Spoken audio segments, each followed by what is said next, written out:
கன்னியாகுமரி மாவட்டம் குளச்சல் அருகே காதலிக்க மறுத்த கல்லூரி மாணவியை வீடு புகுந்து தாக்க முயன்றதாக மந்திவிளை பகுதியைச் சேர்ந்த ஜெனிஷ் என்பவரை போலீசார் தேடி வருகின்றனர். வெளிநாட்டில் வேலை பார்த்து வந்த அவர் ஊர் திரும்பிய நிலையில் குன்னமிளையில் உள்ள மாணவியின் வீட்டுக்கு சென்று தாக்க முயன்றுள்ளார். அவரிடமிருந்து சுவர் ஏறி குதித்து பக்கத்து வீட்டுக்கு தப்பிய மாணவி போலீசாருக்கு தகவல் தெரிவித்துள்ளார்.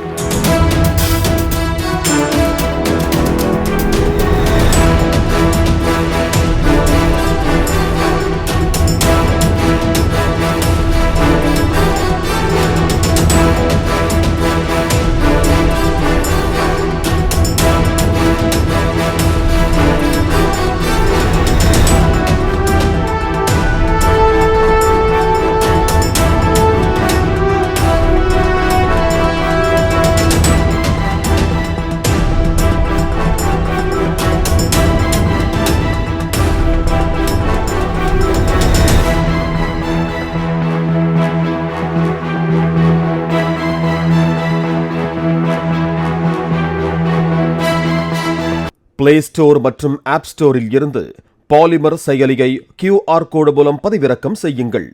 செய்திகளை உடனுக்குடன் பெறுங்கள்.